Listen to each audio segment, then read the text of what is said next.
if Suntai were to be my brother, younger, or I think younger definitely, or my son, or even my friend, I would tell him, I wouldn't even let him get near that place.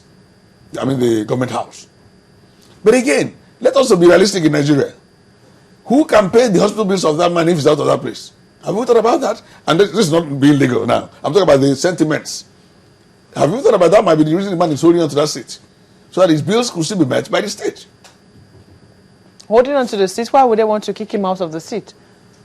Because I mean, we've also asked that question. He's still the governor of Taraba. He's not dead. He is still very much alive. I mean, he was away for so long. Yes, he was, but the Constitution says nothing about how long he could be away for. I don't know if the Constitution says nothing about how long you're going to stay for, because I didn't start that part for us to discuss. But if I did, you could check. It might not be indefinite.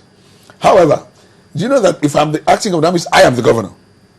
Yeah. Which is why you have to transmit your letter when you're back. So I could decide to stop those payments.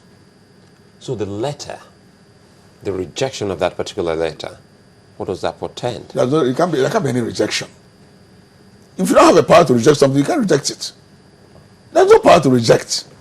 Yeah, I didn't read it. But you know, what our guest was talking about yesterday was the transmission process being complete. You know, for you to receive and acknowledge something, you must accept that, yes, this letter is actually from this person. That is not true. That is not true. We're speaking English here. You said I should transmit, and you have acknowledged this letter by your clerk, maybe, by your secretary or whatever, acknowledged by James John. Date. No, but that's the receipt. You will now pass it on to, so what it means is that the speaker has read it. That receipt is based upon certain assumptions. That you know, I mean, that someone sends you a letter. Yes. You receive it. I mean, that's a physical receiving. Yes. But for you to accept that this is truly from that person is based on certain assumptions, oftentimes which you're taking for granted. Mm-hmm. But in this particular situation, it will seem that, you know, the speaker has had cause to question it. Can he now then have said, you know, to have received something from the governor if he's not sure that it's truly from the governor? The first thing I said when we said discussing this society, that the speaker is not qualified to determine the authenticity of that letter. What about the House? No, but when I say speaker, I mean the House.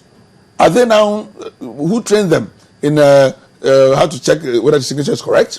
Who trained them to check how the slants and the backs? They are not trained for that. It's not even their job. So a letter has come from the governor, the letter has come from the governor. That's even part of what he could use to impeach him if he wanted to do that. Let him continue doing his work. You now send the letter for forensic analysis. They check it and find out that it is, yes, they're supposed to do, they can do that. That's what I'm saying. It's not in my job to be teaching them what they should do. You know, you were on a train of thought, or argument rather. I wanted us to explore further a bit of logic there.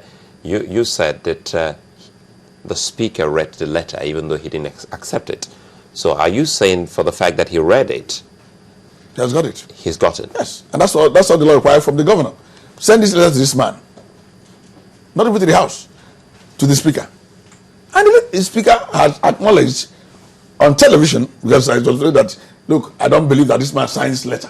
So you read it to see it was signed. They didn't just type something and scan to you.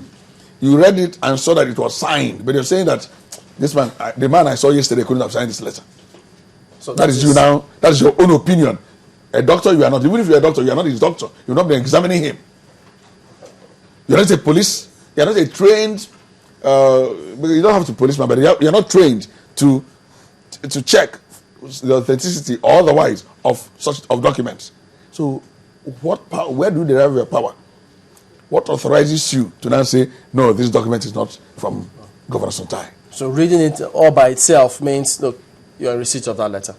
He has already said he's in receipt of it. He did deny receiving it, but he's saying that it didn't emanate from Governor Sontai. So it's just the believability that is in which question. He doesn't have the power to say, because I asked a question. Did it come by courier? DHL sent it. Even if he did, who did DHL receive it from? If it came to the normal channel from government house to you, and your people who should receive and pass on to you, and you read it, say, no, that man I saw couldn't have signed this. Let me quickly show you, you know, the writers here for this day newspapers. I guess I'm almost out of time now. But what we can see here is, you know, already a milieu for a recipe for disaster. Well, how would you suggest that they find a way out of this let the man continue, then take 1 or 2 steps to now for you to now be convinced legally that he is unfit to govern. Legally. So that there will know, you said I didn't say, he said she didn't say. There are steps you can take. Let the man, he's there. Are you not afraid that, sorry, Chairman, are you not afraid that he could actually be ruling by proxy?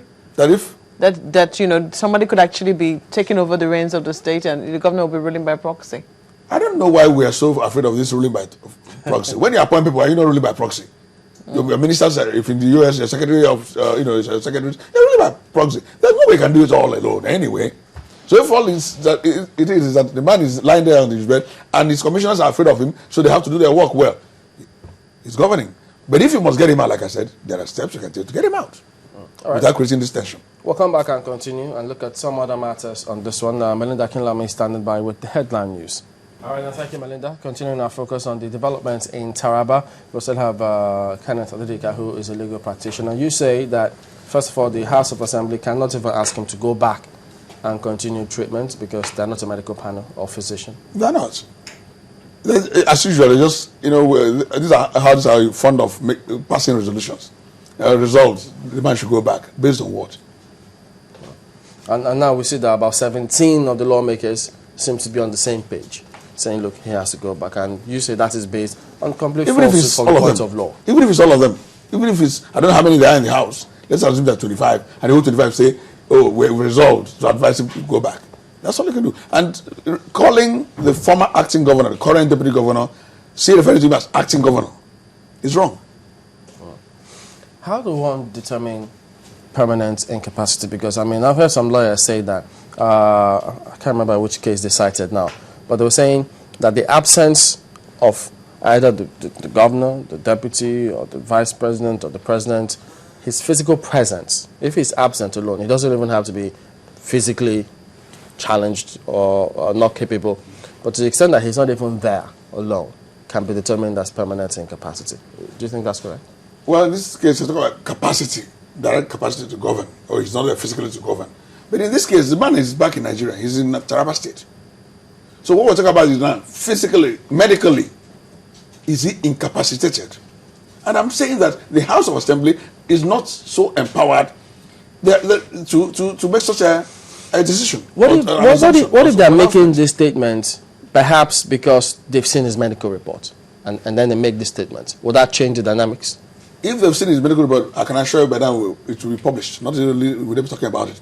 No reference has been made to it. Not by the Speaker, not by anybody, or not by the Deputy Governor. What they are saying is, we have seen this man. The Speaker said, the way he was speaking slowly. I don't believe this man can govern the state in his current, the Taraba State, in his current state.